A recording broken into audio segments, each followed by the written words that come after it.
por favor.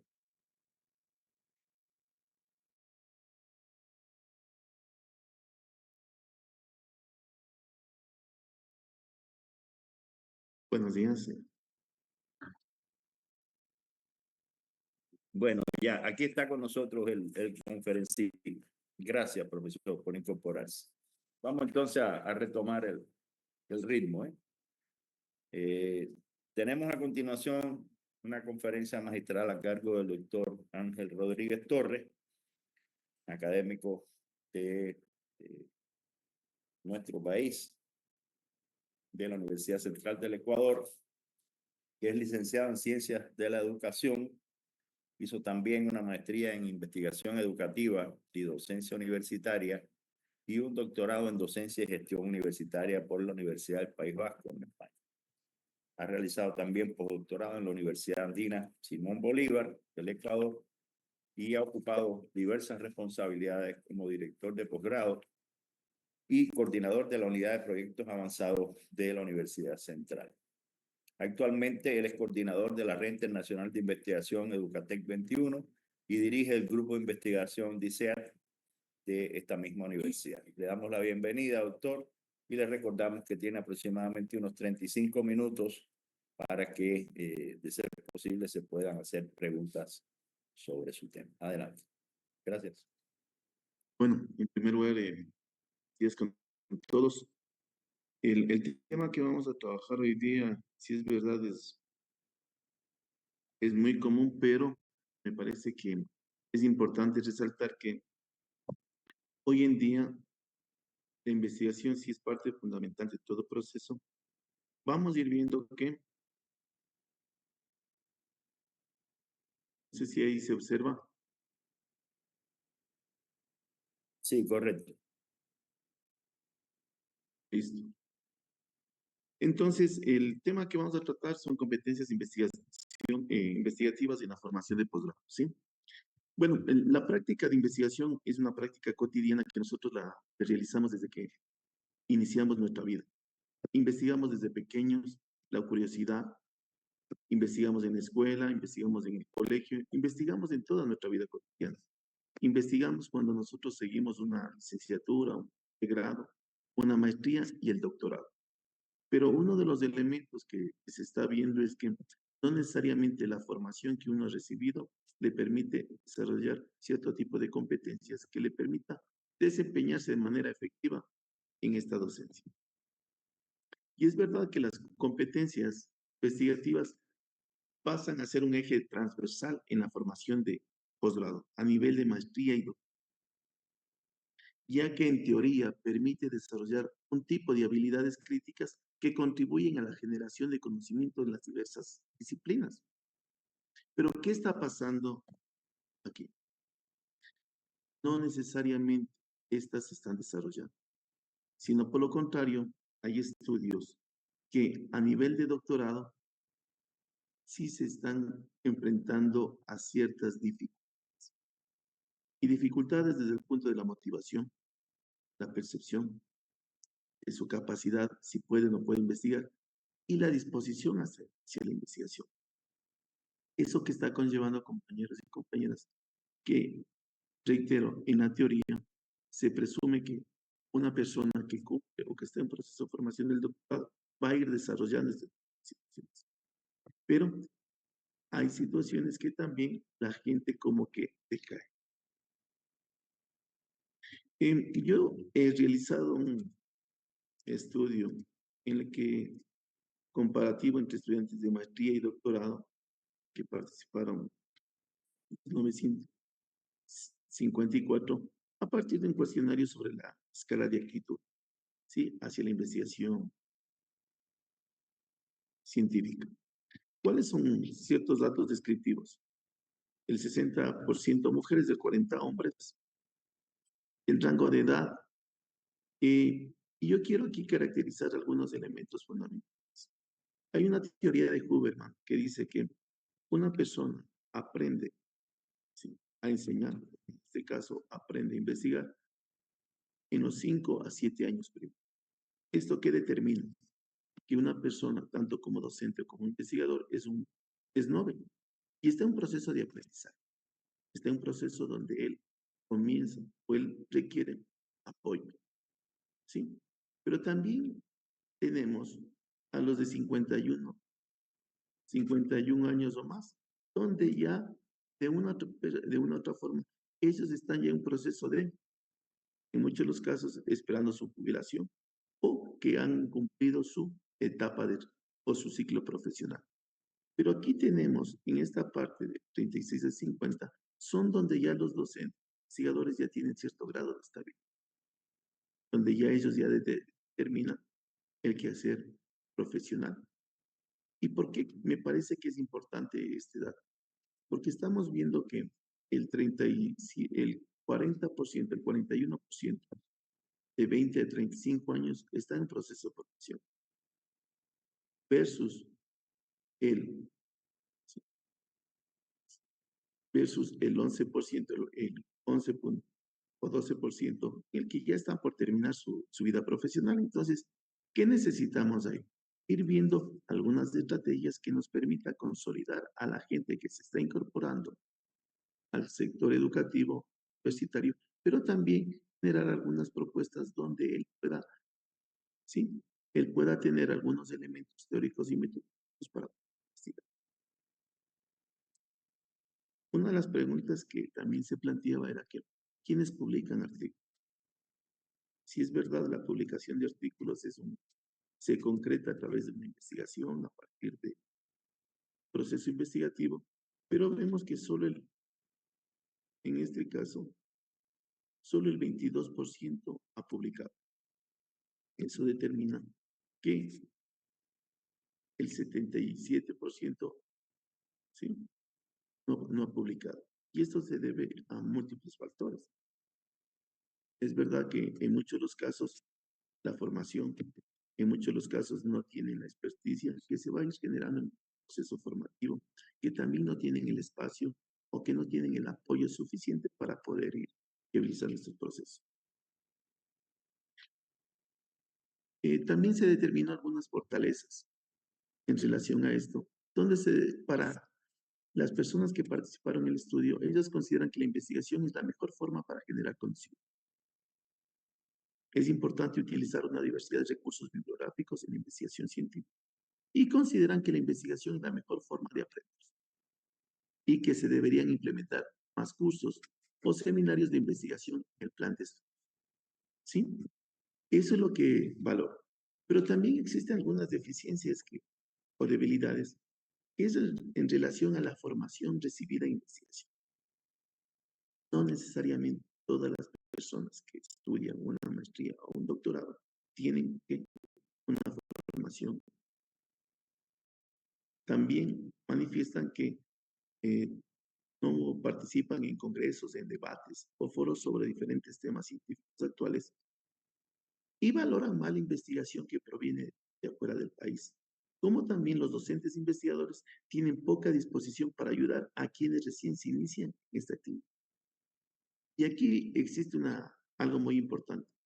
Mucha gente manifiesta esto y es la más baja, que no existen procesos de apoyo, que no existen mentores, que no existen tal vez en las instituciones de educación superior, docentes, investigadores que ayuden.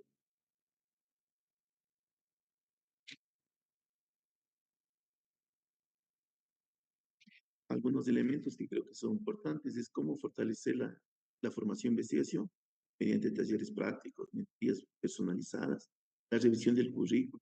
Si es verdad, algo muy importante, no es solo tener la materia de investigación, sino que también qué persona da la materia de investigación.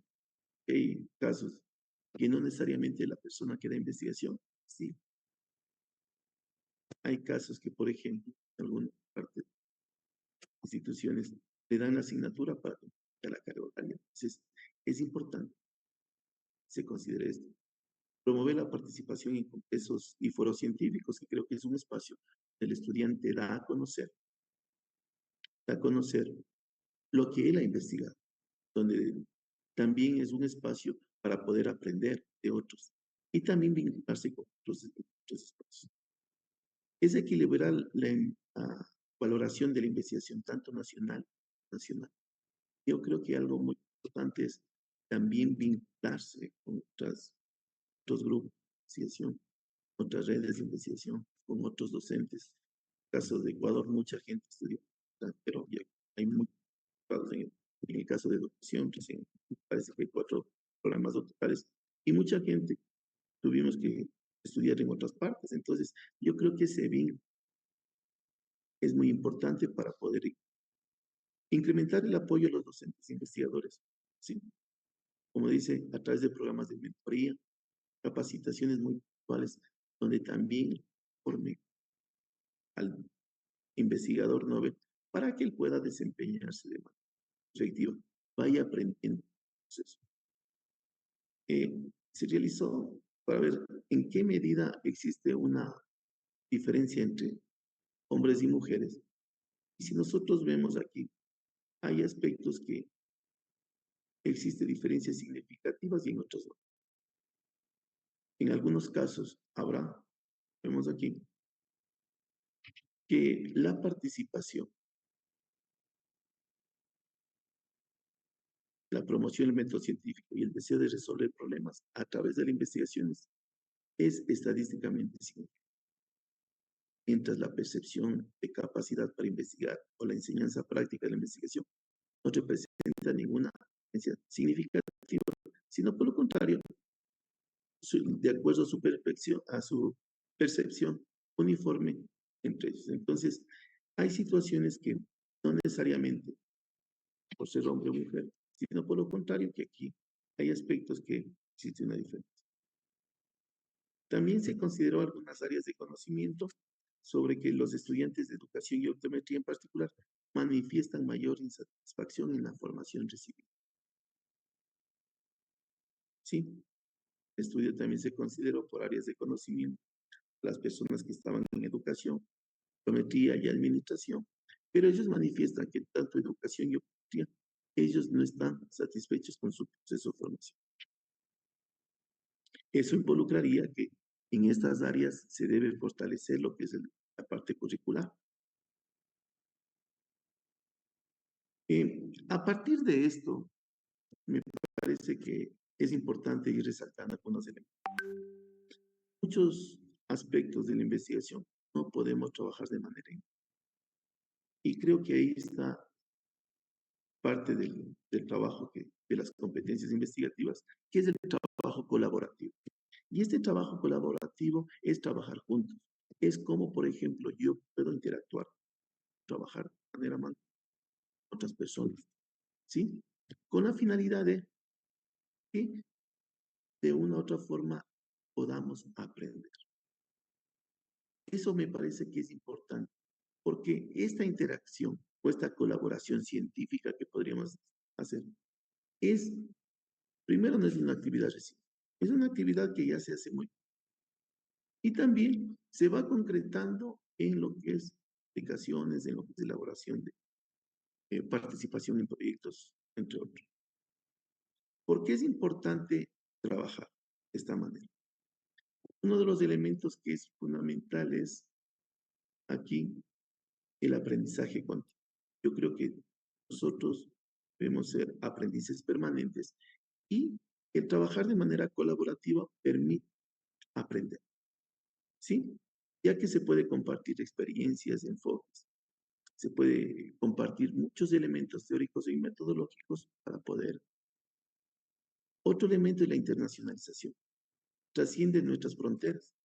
El mismo hecho de trabajar con otros grupos profesionales, investigadores, nos permite comprobar ciertos hallazgos, nos permite comprobar ciertos elementos, pero también tener una comprensión desde el punto de vista de otros actores, que también ayudan a tener que otras perspectivas.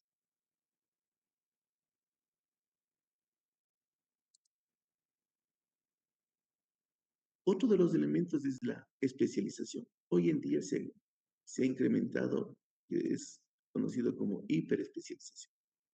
¿Y eso qué está determinando? Que existe hoy en día médico o un cirujano. Es específico para cualquier parte del cuerpo. Tenemos para la mano, para el pie, entre otras.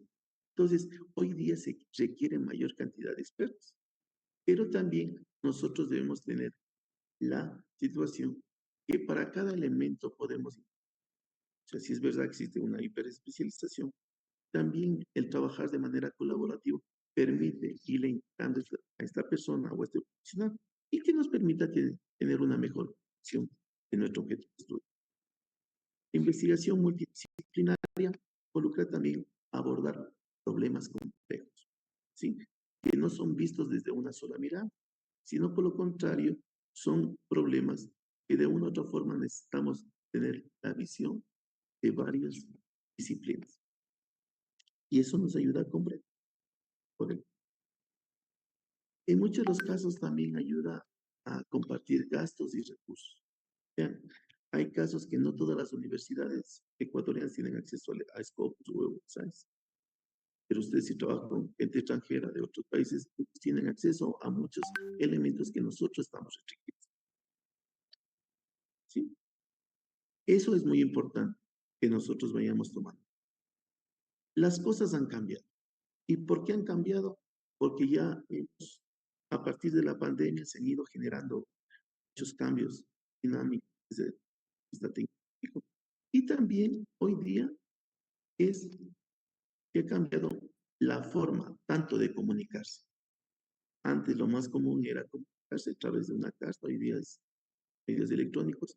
La forma de escribir, hoy en día ya podemos trabajar de manera colaborativa, ¿sí? Por algunos mecanismos.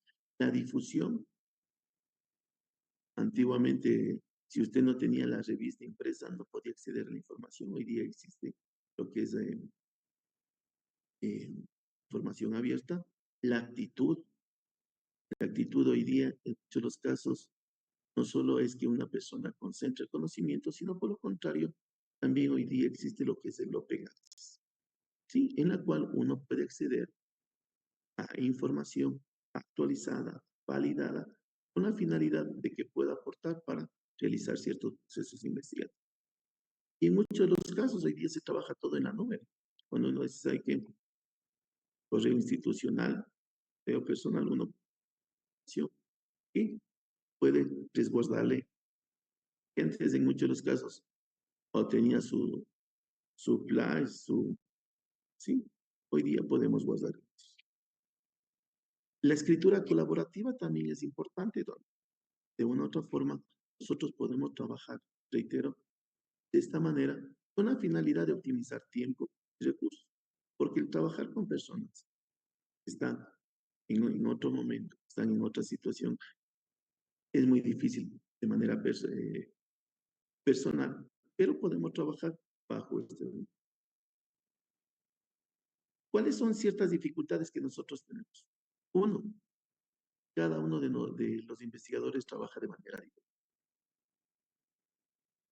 Cada uno de nosotros tenemos nuestro tipo de trabajo. Entonces, ¿qué debemos tomar en cuenta? ¿Cómo me acomodo a cada uno? ¿Sí? ¿Cómo trabajo? Segundo, aprender nuevas formas de trabajo. En muchos de los casos, el trabajar con docentes del extranjero, ¿qué involucra? Involucra que usted tiene que aprender de él. ¿Sí? Hay muchas situaciones que, ¿sabes? Yo recuerdo que trabajaba con una profe española. Me dice, verás, Freddy, tienes que utilizar el programa Jazz, tienes que utilizar tal programa. Eso que involucró actualizarse. Eso involucró que de una u otra forma tenga que ir aprendiendo para poder trabajar de mejor. La alfabetización digital. Hoy en día es muy importante lo que es la alfabetización. ¿Cuáles son las competencias digitales que debemos tener todos para poder realizar nuestro trabajo? Acceso a información actualizada. ¿Hasta qué punto, por ejemplo, nosotros podemos tener información de calidad y actualizada? Entonces, en muchos de los casos, alguien le dice, ¿sabe qué? Por favor, Freddy, realiza un marco teórico o hace una revisión bibliográfica o hace el estado del arte. Si no se tiene información actualizada, estas bases de datos, y también es gestionar el tiempo. El trabajar de manera colaborativa es cómo articulamos el tiempo de todos. A mí me pasó una anécdota. Estaba trabajando con una profesora de Murcia. y me dice, Freddy, reunámonos a las 11 de la mañana. Entonces, de 11, y yo realmente no tomo, ni ella ni yo tomamos el tiempo, que para ella era 11 del día y para mí era 4 de la mañana. Eso que determina que hay que gestionar cómo nos organizamos, porque cada uno tiene diferente tiempo. Las colaboraciones. La primera colaboración que podríamos trabajar es el docente de la facultad, docente con un compañero. Es la primera aproximación que uno tiene. Entonces, con un docente o amigo que me llevo, que tiene conocimiento, que trabaja a mi investigación, es la primera aproximación. La segunda aproximación es docente-estudiantes. ¿Hasta qué punto yo como docente le ayudo al estudiante y trabajamos de manera colaborativa para que él pueda investigar también? Docente con otros docentes de otras facultades. ¿Hasta qué punto yo me abro y trabajo con docentes de otras facultades que me permitan a mí también en otros espacios? Con docentes de otras universidades nacionales, ¿sí? Por ejemplo, si uno trabaja en un área de educación, puedo ver hasta qué punto, por ejemplo, me con otro profesor de otra universidad, de la misma área. Y también un docente extranjero. Entonces, esto me parece que son algunas opciones de colaboración. Y esto, de una u otra forma, se plasma en ciertos elementos que son fundamentales. Uno, cuando uno quiere investigar o publicar, a veces toca hacer solo. En primera instancia lo hace solo. La segunda instancia, cuando usted hace con compañeros de la facultad, es una instancia donde podemos compartir, tenemos cierta afinidad, trabajamos en la facultad, nos organizamos e investigamos. Otro es cuando uno publica con sus estudiantes, que de una u otra forma también es un espacio donde ellos van haciendo un proceso de aprendizaje, pero sobre la base de un trabajo. Entonces, es otro elemento. Cuando uno trabaja con docentes de otras facultades, cuando se va integrando a partir de proyectos, también es un espacio que se puede vincular. También con compañeros de otras universidades, donde es un espacio para compartir, para aprender. Y también cuando uno trabaja con profesionales de otras universidades. Entonces, ¿qué ocurre? Todos son estos elementos, algunos procesos en el que yo pienso que una de las competencias más importantes es, a más de saber investigar, es fundamental, a más que él tenga una buena, a más que él maneje lo que es ciertos paquetes informáticos, a más que él pueda dominar la metodología, es cómo trabajar de manera que implica también asumir un momento en el que uno tiene que aprender y ser humilde en reconocer que no sabe muchas cosas. Entonces, pero si uno trabaja de manera, va a ayudar. Sí, entonces, ¿qué ocurre? Ahora, aspectos para considerar. Cuando uno trabaja con docentes de una universidad y también trabaja con docentes de otras universidades extranjeras, ¿en qué nos podemos vincular? En el primer elemento, investigar. En proyectos de investigación o en proyectos de innovación. ¿Sí? Por ejemplo, hay oportunidades en algunas instituciones donde se presentan los proyectos. Y hay un espacio donde uno puede vincularse y participar. Investigador adjunto de los proyectos. También para publicar artículos en revistas indexadas, libros, capítulo de libro, ¿sí? Y también para difundir, algo muy importante, difundir, publicado tal vez en académico, en ORCID, de Seguer, en LinkedIn, en la cuenta X, entre otros, ¿sí? Y algo que creo que es importante tomar en cuenta también, que a veces cuando uno investiga, uno publica, he puesto éxitos y fracasos. ¿Y por qué he puesto éxitos? Porque a veces, por ejemplo, uno envía y le rechazan, ¿verdad? Pero también es cuando usted envía un artículo y le acepta. Entonces yo creo que también es importante ser resiliente en este ámbito, que esto sea un espacio para mejorar, para aprender, pero también que sea un espacio donde yo pueda ir aplicando lo aprendido. Y uno de los elementos también que son fundamentales es la actitud. En muchos de los casos, ¿qué pasa? ¿Qué ocurre? Mucha de la gente dice, no, es que mi universidad no me da los recursos, no tengo. Sí, pero es la actitud. El mayor activo de muchos es tu forma de pensar. Es verle al problema como oportunidad de aprendizaje, es verle al problema como opción para salir adelante. ¿Sí? Y con esto quería terminar. El pensamiento estratégico del investigador, la mente del estratega. Ver bien no es ver todo, es ver lo que la mayoría no logra percibir. Para ver lo que la mayoría no percibe, se debe mirar donde la mayoría, ¿sí?, no está mirando. Lo relevante es percibir relaciones, significados y prácticas emergentes que la mayoría no percibir sus vínculos con la realidad que se quiere comprender para esta transformar e incluir nuevas relaciones, significados y prácticas en estrategias usadas. ¿Qué pasa con esto? Es que nosotros debemos ver donde los otros no ven. Y eso creo que es muy importante en la parte del investigador, de cualquier profesión. Es que muchas veces nosotros nos quejamos, ¿sí? Que también creo que es parte del ser humano, pero también, reitero, es ver cómo nos ven. Algo muy importante que me pasó y con experiencia. En el año 2000, yo trabajaba como director de posgrado y yo le escribí a un profesor de grado que había buscado en Google.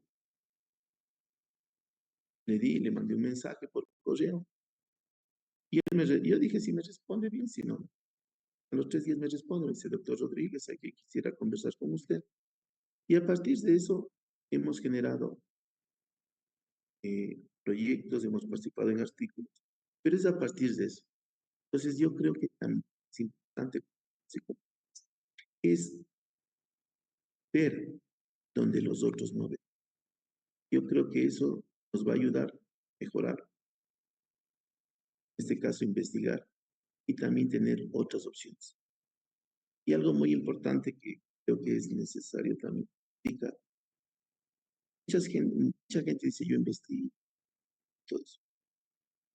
Pero a veces nosotros somos muy orales y no plasmamos eso. ¿No? Mucha gente le googlea, dice que le googlean. ¿Y cómo le googlean? Pues usted dice, yo busco a Ángel Freddy Rodríguez Torres y veo que investiga, si publica o no. Entonces, este mundo ya es más virtual, ¿sí? Entonces, eso, compañeros, quería dar mis puntos de vista sobre este tema. Muchas gracias. Muchas gracias, doctor. Sin duda alguna, el mundo ha cambiado. Cuando yo les cuento a mis estudiantes que hace 40 años, para uno estar al tanto de lo que se estaba publicando en el área en que uno trabaja, uno tenía que revisar, dedicar horas a revisar los corner contents de su materia, y que eso solamente le daba el acceso a la información de quién era la persona que había publicado y cuál era su dirección postal, porque no existía correo electrónico, y que entonces uno tenía que escribirle a esa persona, y a lo mejor el individuo estaba en Australia y eso demoraba un mes y tanto la carta para allá, y si el hombre se dignaba enviarte un reprint, otro mes y medio para acá, y que un artículo nos llegaba 3 meses después de nosotros habernos enterado de su publicación. Mis muchachos se quedan así. No pueden concebir eso, o sea, eso no, es imposible para ellos que haya sucedido. Están en otra dimensión, están en la modernidad. A mí me gustó mucho ese enfoque, ¿no? Tengo por acá un par de preguntas de 2 colegas. La primera dice, ¿qué ventajas tiene aplicar la investigación a través del trabajo colaborativo como un método didáctico para los procesos de investigación en estudiantes de posgrado? Bueno, bueno, yo cuento mi experiencia. Es más o menos lo siguiente. No es lo mismo cargar un quintal de papas solo que cargar 25 libros. No es lo mismo. ¿Por qué? Porque el cargar un quintal involucra mayor esfuerzo, mayor desgaste. Cuando nosotros trabajamos de manera colaborativa, yo creo que el primer espacio es formar al estudiante que en el posgrado, por ejemplo, trabajen en el aula de manera cooperativa, a través de una orientación, de una guía del museo. Entonces yo creo que es el primer espacio para irles formando y les guiando. Segundo espacio es que el docente, el maestrante o el doctorante, ¿qué ocurre? A partir de ese proceso, él vaya publicando, él vaya haciendo ciertos procesos en el que él se va a motivar. Y una vez le ayudé a publicar a un alumno mío que se graduó. Y él me pone un mensaje de WhatsApp. Doctor, le agradezco mucho. Dice, me siento tan emocionado en haber publicado mi primer artículo. Y este no va a ser el último. Voy a seguir haciendo más. Entonces, ¿a qué quiero llegar? Que el trabajo, nosotros en el aula, si generamos espacios donde el estudiante genere este trabajo de investigación, donde el estudiante pueda ir vinculándose con otros compañeros o de otras áreas, eso le va a ayudar a desarrollar cierto. A mí, en mi caso, me ha ayudado a hacer con los estudiantes. Y ha habido casos que he podido investigar y publicar con chicos. Hicimos desde segundo semestre algunas publicaciones. Y eso de una u otra forma, hoy en día que ya es profesional, él sigue haciendo. Si es verdad, no todos lo hacen, ¿no? Pero yo creo que lo importante es generar la semilla, es generar ciertos espacios donde el estudiante también se encuentre identificado, pero algo muy importante, que creo que es esencial en esto. Y Miguel Ángel Cornejo dice, nadie da lo que no tiene. ¿Y por qué digo esto? Hay materias o investigación. Y recuerdo que un estudiante me dijo, doctor, una consulta. Usted nos dice que investiguemos y que usted investiga, usted publica. Entonces, dije, hablamos del Google, con mi nombre. Entonces, lo que le dije, ¿verdad? Yo no puedo enseñarte algo que no sería ético. Y ahí fue donde los estudiantes también le dicen, no, o sea, me está diciendo algo que él hace. Entonces, yo creo que también es importante eso, porque de una u otra forma los estudiantes necesitan un respaldo, ¿no? Decir, bueno, y él me enseña algo que él nunca ha aplicado, o él me enseña algo que nunca ha hecho, o él dice, y como yo les dije en parte de mi intervención, yo a veces he estado en algunos eventos y dicen, no, dice, yo soy un investigador, yo he visto, pero si nosotros buscamos, lo único que está es en Facebook. Entonces, eso, compañeros, me parece que, no sé si está ahí. Claro que sí, no hay duda. Desde su experiencia colaborativa con profesores, con estudiantes, con docentes e investigadores de otras universidades, eh, ¿cuál cree usted, si me puede dar llamémosle una receta, ¿no? ¿Cuáles son los principales factores que limitan el desarrollo de competencias investigativas en estudiantes de posgrado? Bueno, voy a dar desde mi experiencia. ¿Cómo yo me pude vincular? En primera situación. Yo, como les dije, yo estaba, solo para, ya. No sé si puedo compartir, solo para indicarles una cuestión que me parece que es importante. Yo estaba en esto de la virtualidad. Entonces yo, buscando en internet, encuentro por casualidad al doctor José Antonio Mar. ¿Sí? Entonces yo le pongo, digo, doctor José Antonio Marín, el de mi nombre está, mis líneas de investigación son tales y este es mi Google Academy. Yo como les dije, vean, el 13 de... Él me contestó, creo, a los 3 días o 4 días. Y él me pone, doctor Ángel, es un gusto conversar con usted. Quisiera vernos por ti, por Zoom, nos conectamos. A partir de eso, ¿qué me ayudó? Entonces comenzamos y dijimos, verán, me dice Fred, nosotros trabajamos de esta manera. Él es profesor de Granada. Nosotros trabajamos de esta manera. Si queremos publicar, ¿estás dispuesto a pagar? Que aquí nosotros publicamos en cierto tipo de revistas. Le dije, sí, aunque pensando bien estaba muy caro. Sí. Listo. Y ahí me comencé a vincular con él. Entonces dije, si a mí me resulta con él, le mando a otra persona.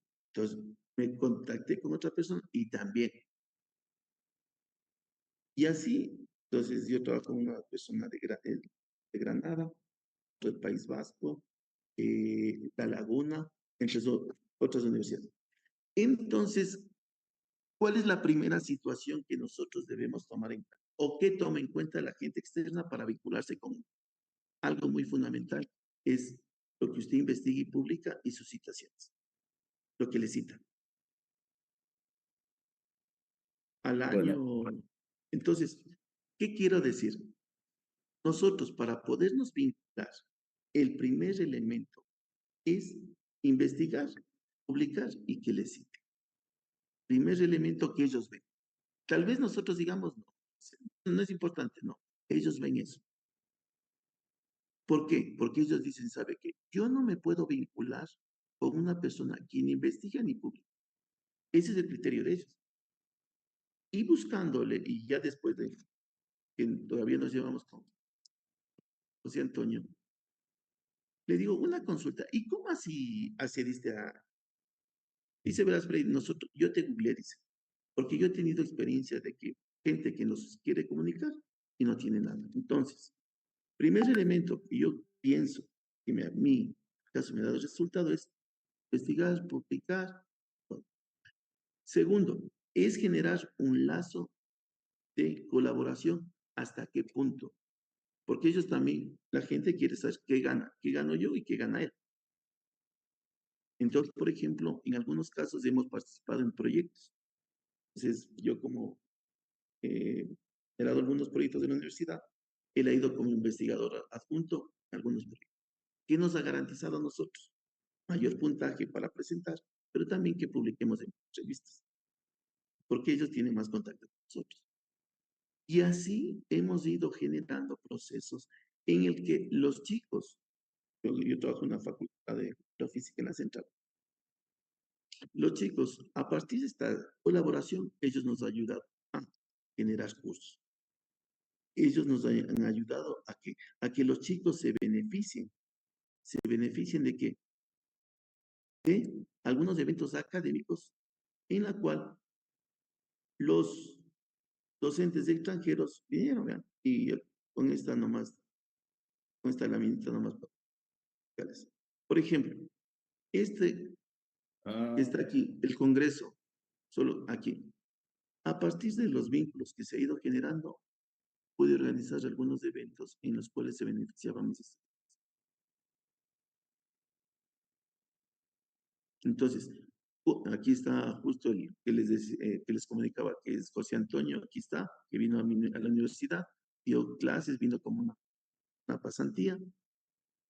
Se genera, por ejemplo, hicimos cursos también virtuales y también congresos internacionales. Entonces, eso es lo que me ha permitido. Entonces, que la gente, los estudiantes vean que no es lo que uno dice, es lo que dice la comunidad científica. Y que bueno, ellos de una u otra forma leen. Eso nada más. muchas gracias, doctor, por su participación, por su respuesta. Vamos a seguir adelante entonces con nuestro programa, con la próxima ponencia a cargo de nuestros colegas Jimmy Zambrano, Nefe Sablón, Heiler de la Peña, Jason Vega y José Daniel Arteaga. Por favor, ¿hay algún micrófono por ahí?